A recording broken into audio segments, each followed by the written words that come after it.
working, Carl? Morning, gentlemen. Come on, Bob.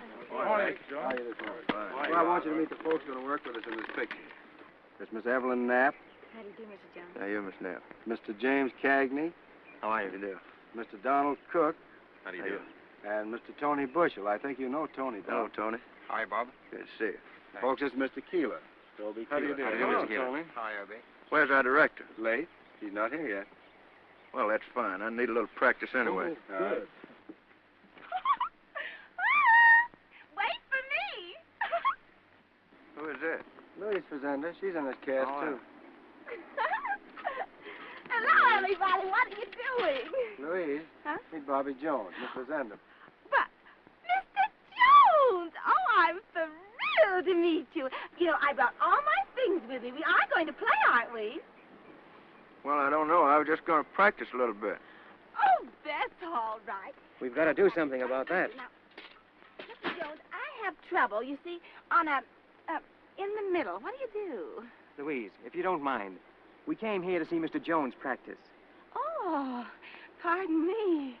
Well, go ahead. But, Louise, dear, you're supposed to be quiet. Oh, well, I won't say a word. Just go ahead.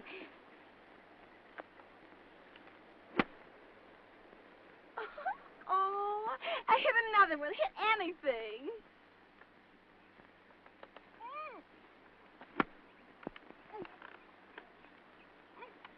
Oh, now, Bobby, before we were interrupted, Jimmy and I were just wondering how you felt about practice. You know, most fellows just like to play all the time, and, well, we wondered if you believe in a whole lot of practice. Yes, I do. And the right kind of practice is just as interesting as playing. I never go on a practice tee unless I have a definite purpose in view, some correction to make. And I continue only so long as I can keep my mind on what I'm doing. And that sort of practice is never tiresome, and it's the only kind that does any good at all.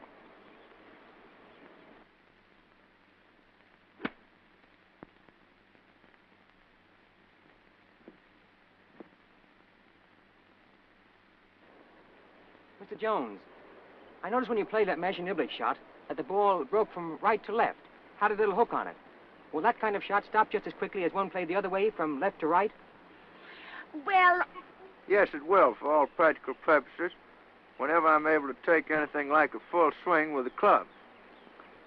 Sometimes, on a very short shot, when it is necessary to stop the ball very quickly, I lay the face of the club off a bit and cut across the ball slightly. But I find, with every iron club, for a shot longer than the one I'm playing now, I have better control if I play the shot from right to left, because it doesn't fly so high.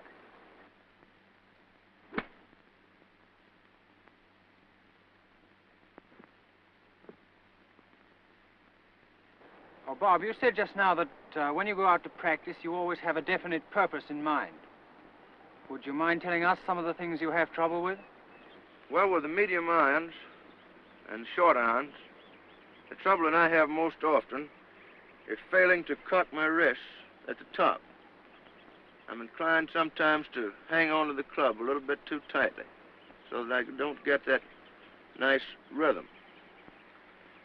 Now, you watch my hands when I play this shot, you see what I mean. I like to be able to feel the head of the club all the way through the stroke. Unless I use my wrist freely, my swing loses all of its snap, and I have neither power nor control. Now, with the longer irons, number 1, for example, I sometimes find myself snatching the club back. Take it back so fast that it upsets the balance. And I find that I always hit the ball better if my backswing is very leisurely, almost lazy, like this. Now watch these two shots at actual normal speed. At the top of the swing, you'll observe that for a fraction of a second, there's a pause as the club changes direction.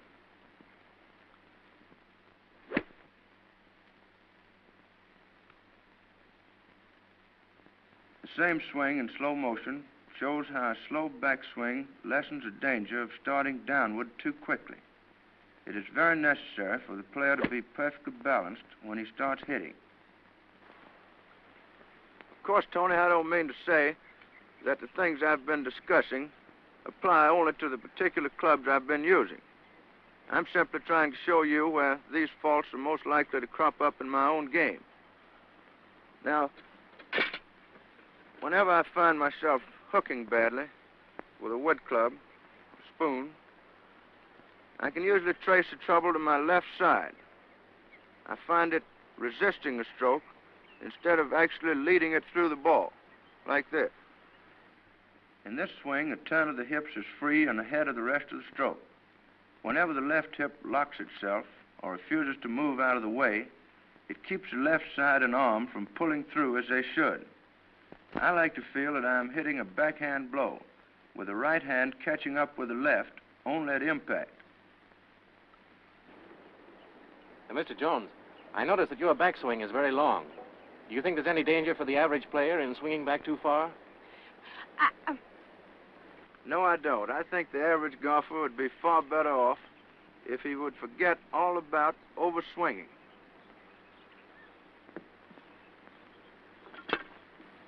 Now, watch the length of my swing with the driver.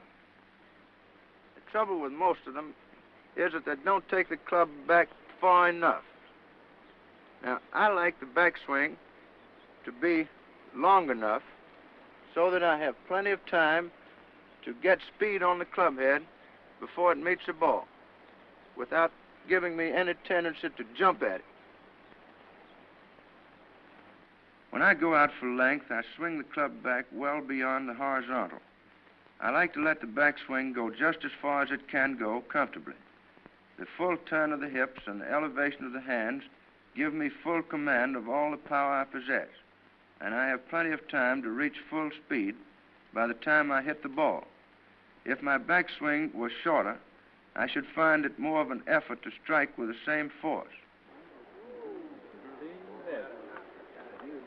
Hey, Bob, the gang here have been wondering why you sort of cock your head to one side and seem to look at the ball out of your left eye. Is there any particular reason for that? Well, Ike, that's the thing that I've done naturally all my life.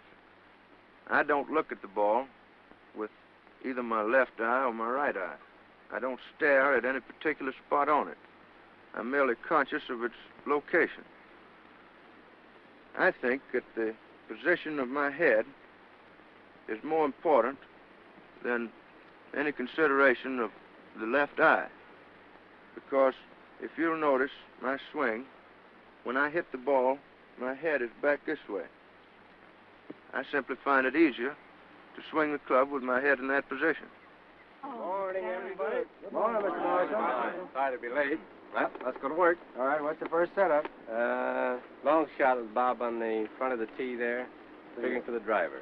Okay. Yep. Hi, Tony. Let's go, boys. Work's over here. Here, Tony. Mr. Marshall, I didn't have time to get my breakfast. Shall I get it now? Well, you better wait till George. Minute.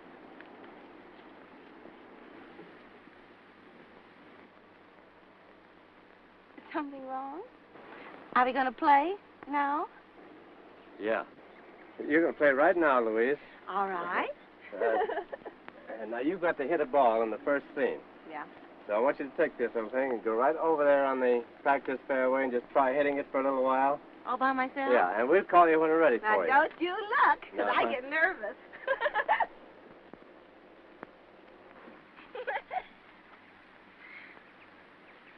Ah, don't it look lonesome all by itself? Now, don't look now. Hopeless. Ooh. Oh. It's my hips again. My hips. I'm sorry, Bob. I thought Louise knew something about the game. You don't mean golf, do you? No cracks. There. Sorry, but we'd have to go get new stories. Where y'all going? Are we going to play anymore? Oh, Mr. Jones. Watch for the next episode, A Round of Golf, in the Bobby Jones series, How I Play Golf, coming to your theater soon.